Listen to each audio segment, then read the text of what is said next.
pessoal! Eu não me canso de assustar vocês. Eu gosto, eu acho divertido. Velho bobo, né? Tudo tranquilo? Tudo bom com vocês? Vamos a mais uma aulinha? Hoje o assunto é um assunto que eu amo de paixão. Eu adoro esse assunto que nós vamos tratar hoje. Tá? Então, num oferecimento da BioZell Genomics, que orgulhosamente apresenta para você, hoje a gente vai ver como é que esse negócio de oxigênio funciona na biologia. Nós vamos falar de respiração celular aeróbica. Respiração celular aeróbica. É a respiração que utiliza o oxigênio, tá bom? E eu já vou adiantar para você. Utiliza o oxigênio como aceptor final de elétrons.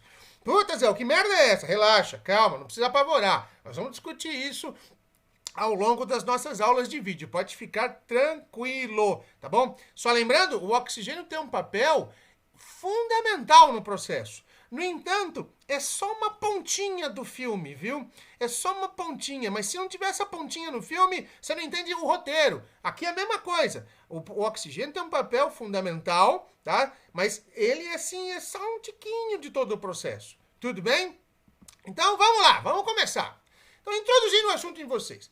O que é que significa esse negócio de respiração celular aeróbica no final das contas? É nada mais, nada menos do que converter a energia química contida em várias moléculas, sendo a principal a glicose, converter essa energia contida na molécula de glicose, por exemplo, em ATP. E por que isso? Queridos, é o seguinte, você já deve ter ido em algum supermercado atacadista, né? E aí quando você entra naqueles corredores enormes do supermercado atacadista, você vê lá em cima, no alto, né? Você vê aquelas estantes gigantescas e lá tem o pallet, né? Com um monte de coisa, né, da mesma marca e do mesmo tipo, né? Por exemplo, molho de tomate. Então você vê um pallet lá em cima, né? Com molho de tomate. E na parte de baixo você tem as gôndolas com a coisinha ali pronta para você pegar. Você, por acaso, quando vai num supermercado atacadista, você fala assim, olha, eu quero comprar aquele pallet de molho de tomate ali, desce ele para mim que eu vou levar ele inteiro para casa? Não, né? Não dá. Você não consegue carregar tudo aquilo, é muito pesado, né? E outra, é muita coisa, né? É muito molho de tomate num pallet, então você não faz isso. O que você faz? Você espera o estoquista ir lá pegar o pallet, abrir ele e tirar os molhinhos de tomate de sachê e colocar na gôndola para você ir lá pegar 1, 2, 10, vai que seja, mas você não leva o pallet inteiro. A glicose é o pallet, o ATP é o sachêzinho de molho de tomate que está ali na gôndola. A célula não consegue usar a energia contida na glicose da maneira que ela vem na glicose. Então ela precisa ser convertida. Essa energia precisa ser transportada, precisa ser transferida para uma molécula que a célula saiba usar. E a molécula que a célula sabe usar é o ATP. Lembrando que não tem só ATP, tem ATP, GTP, CTP, TTP e UTP. Tá legal? Adenosina trifosfato, timina trifosfato, citosina trifosfato, guanina trifosfato e uracila trifosfato. O que a gente vai observar, que a gente vai estudar hoje, é o ATP.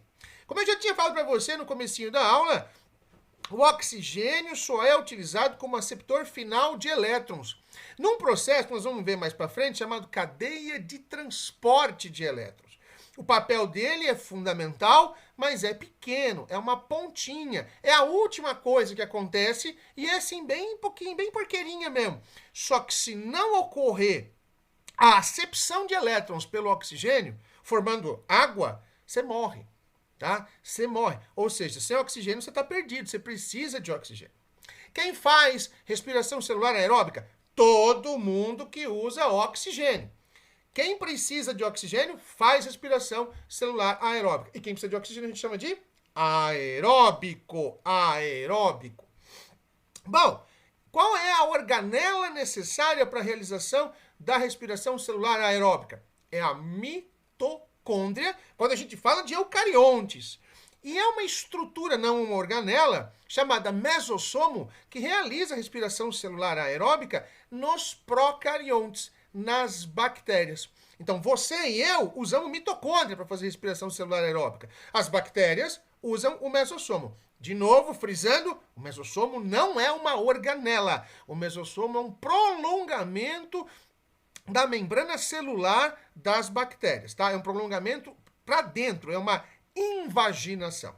Fechou? Tá beleza? Tranquilinho? Então vamos pro próximo, olha lá. Vamos descrever a mitocôndria, é fundamental, senão como é que você vai entender o processo? Olha aqui. Isso aqui é um esqueminha de mitocôndria. Não sei se você percebeu, eu tô cheio de mitocôndria atrás de mim aqui, ó. Microscopias eletrônicas de varredura, né? Com fluorescência, né? Aqui tem a estrutura dela bonitinha. Então aqui você tem uma dupla membrana. A membrana externa, essa amarelona aqui, ó. Essa aqui é a membrana externa. E a membrana interna. Essa membrana interna aqui, ó, que você está fazendo um zigue-zague aqui. Essa membrana interna, ela é dobrada sobre si mesma, ela é toda espremida. Repara que você vê aqui as dobras, né? Olha aqui, ó, as dobras, ó. Então, essa membrana interna possui dobras. E essas dobras são chamadas de cristas mitocondriais. Cristas mitocondriais. Olha aqui, ó. Cristas mitocondriais. Então, as cristas mitocondriais são formadas por membrana interna. Tá joia? Repara que existe um espaço entre a membrana interna e a membrana externa. Olha aqui, ó, tem um espaço aqui, ó. Vai ser importante esse espaço, viu?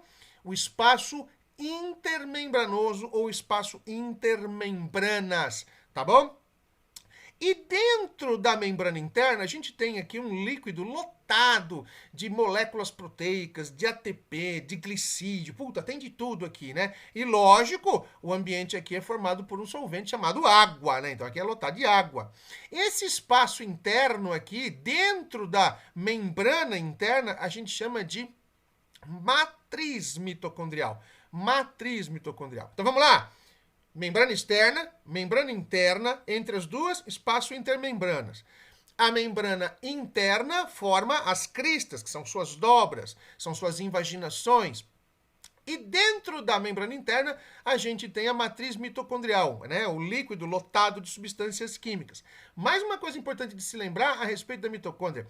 Ela tem DNA próprio na forma de plasmídios e ela tem ribossomos próprios. Esses ribossomos da mitocôndria são muito parecidos com os ribossomos encontrados em bactérias. E é daí que a gente acredita que as mitocôndrias, num passado muito distante, tenham sido bactérias aeróbicas que acabaram se relacionando com células eucarióticas, né, e penetrando nas células eucarióticas e promovendo uma troca. A célula da proteção e a mitocôndria da ATP, da energia. Isso a gente chama de teoria endossimbiótica. Teoria endossimbiótica. Tudo bem? Belezinha? Então, ó, não pode esquecer, hein? Membrana externa, membrana interna, espaço intermembranas entre as duas. A membrana interna tem invaginações chamadas matriz. Dentro da matriz, chamadas, oh meu Deus, crista, chamada crista mitocondrial. Dentro da membrana interna, a gente tem o líquido chamado matriz mitocondrial. E a gente ainda encontra plasmídios, que é o DNA da mitocôndria, e ribossomos próprios. Olha aqui os ribossominhos bonitinhos. Tudo bem? Mas quando a gente fala de uma bactéria, muda tudo, porque bactéria, a mitocôndria e a bactéria têm praticamente o mesmo tamanho. Então a bactéria não tem mitocôndria. A bactéria realiza a respiração celular, só que aqui, ó, nessa regiãozinha aqui, ó, nessa membraninha aqui, ó, só nessa membraninha. E essa membraninha chama ribossomo. Essa membraninha aqui, ela é o equivalente a uma crista mitocondrial, tá? Ela é o equivalente a uma crista da mitocôndria. Então, tudo que acontecer na crista das mitocôndrias acontece aqui no mesossomo. Tudo bem? Belezinha? Joia? Firmeza? Então, vamos pro próximo, meus queridos. Olha lá. A respiração celular aeróbica, ela é dividida em duas grandes fases, né? A fase fora da mitocôndria, que ocorre no citoplasma, e a fase dentro da mitocôndria. A fase fora da mitocôndria é chamada de glicólise. E a glicólise produz ATP, NADH, nicotinamida, adenina dinucleotídeo hidrogenado, NADH, ou NADH, tá? E ainda ácido pirúvico, ou piruvato. Tá bom? A glicólise ocorre no citoplasma, ela produz ATP e NADH como moléculas energéticas e produz também o ácido pirúvico, o piruvato. Esse piruvato vai ser utilizado dentro da mitocôndria no famigerado ciclo de Krebs. Sim, aquele negócio que você odeia, que você nunca entendeu. Relaxa, você vai entender. Comigo aqui, ó. Dou um jeito no negócio, você vai entender tudo, tá bom? Então, o ácido pirúvico produzido na glicólise entra na mitocôndria e começa, dá início ao ciclo de Krebs. O que o ciclo de Krebs produz? ATP, nádiga, fádiga e CO2. Sim, o CO2 que você expira é o CO2 produzido no ciclo de Krebs. Tudo bem? Belezinha? No final das contas, precisa acontecer um processinho chamado cadeia de transporte de elétrons. A cadeia de transporte de elétrons em si produz água e um influxo de hidrogênio. Ou seja, a cadeia de transporte de elétrons promove a mudança de lugar de prótons de hidrogênio. Tá? Na realidade, promove um contrafluxo de concentração, um contrafluxo no gradiente de concentração. Tudo bem? É como se fosse um transporte ativo, para ser bem sincero. Tudo jóia? Belezinha? Então, cadeia de transporte de elétrons produz água e o influxo de hidrogênio. E aí, no fim de tudo, a gente tem a fosforilação oxidativa. Essa sim, realmente produz ATP em grande quantidade. Fechou? Tranquilo? Professor, mas puta, não entendi nada. Calma que nós vamos por parte aqui. Nós vamos fazer que nem o Jack Stripador, nós vamos por parte, fio. Olha lá. No próximo slide, a gente vai ver a glicólise, tá? A glicólise. Lise, quebra. Glicose. Então, é a quebra da glicose. Lembra que a quebra da glicose ocorre no citoplasma. Tudo bem? Quais são os produtos? Piruvato, ATP e nádiga. Beleza. Vamos lá, vamos ver como é que é isso aqui. Então, olha aqui, a glicose tá aqui. Tá? A glicosinha, você se alimenta dela, você come a comida e vem glicose nela. Aí você digere, isso vai parar na corrente sanguínea, entra na célula, entra na mitocôndria, ou melhor, entra na célula, sofre glicólise e o produto da glicólise vai entrar na mitocôndria. Muito bem. Então a glicose vai ser convertida em glicose 6-fosfato. Vou gastar um ATP aqui. ATP virando ADP. Adenosina trifosfato virando adenosina difosfato. Então, eu gasto um ATP. Fosforilo a glicose. Tá? Num passo seguinte, essa glicose é convertida numa frutose. Só muda de forma. A glicose é hexagonal e a frutose é pentagonal. Tá? A forma, mas não muda a quantidade de carbono da molécula. Tudo bem? Essa frutose, então, vai ser fosforilada, vai ganhar mais um fosfato. Olha aqui, ó, o ATP virando ADP. Para onde foi o fosfato perdido? Olha aqui, ó, apareceu aqui, ó, mais um fosfato na frutose. Tudo bem? Tá belezinha? Pô, Zé, mas você falou que esse negócio produz ATP, tá consumindo. Só que é o seguinte, toda vez que você quer obter algum lucro, o que você tem que fazer? Um investimento. Então, primeiro você gasta, para depois você obter uma maior quantidade do que você investiu. Então, esse primeiro momento a gente chama de fase de investimento. Fase de investimento. Muito bem. Numa segunda etapa, essa frutose 1,6-bifosfato, através da ação de uma enzima chamada aldolase, essa enzima aldolase vai quebrar a frutose 1,6-bifosfato em duas moléculas de 3 carbonos. As duas aqui, ó, de hidroxicetona fosfato e o gliceraldeído 3-fosfato, as duas têm 3 carbonos, tá? Então essa molécula frutose é quebrada em duas outras moléculas. Bom, em cada uma dessas duas novas moléculas produzidas, a gente vai ter vários passos, né? Então, a de hidroxicetona vira um 3-bifosfoglicerato, assim como o gliceraldeído 3-fosfato. E nesse processo de conversão, é formado um nádiga. Olha aqui, ó, um nádiga. Forma um nádiga. Ou seja, a partir de uma glicose, formei quantos nádiga por enquanto? 2 nádiga. Formei 2 nádigas. Um 3-bifosfoglicerato vira 3-fosfoglicerato nos dois lados. E aí eu formo um ATP. Olha aqui, ó, tá? Então, o que eu tô ganhando até agora? Ganhei 2 nádigas e 2 ATPs. Tudo bem? E aí, ó, o 3-fosfoglicerato forma fosfenol piruvato, liberando água, produzindo água, tá? E o fosfenol piruvato vira ácido pirúvico, vira piruvato, produzindo mais ATP aqui. Então, na realidade, quantos ATP foram produzidos? Ó, 1, 2, 3, 4 ATPs produzidos, mas eu gastei 2. Então, qual é o meu saldo? 2 ATPs. Diretos. Só que tem o seguinte, esses nádigas aqui, ó, os nádigas da glicólise, eles serão utilizados lá na cadeia de transporte de elétrons, que a gente vai ver na próxima aula, para produzir ATP. E cada nádiga desse aqui é responsável pela síntese de 2 ATPs. Então, se eu tenho 2 nádigas sendo produzidos na glicólise, cada um faz 2 ATP, eu tenho 4 ATP. Só dos nádiga.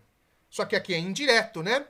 Peraí, então eu tenho 4 ATP dos 2 nádigas, mais 4 ATP que eu produzi são 8, menos 2 que consumiu são 6. O saldo de ATPs, o saldo energético da glicólise é de 6 ATPs, tá bom? O saldo energético da glicólise é de 6 ATPs. E nós vamos ter que fazer uma soma lá na frente com esses 6 ATPs, tá bom? Importante, não pode esquecer. Olha aqui, ó, uma glicose produziu quantos piruvatos? 2 piruvatos.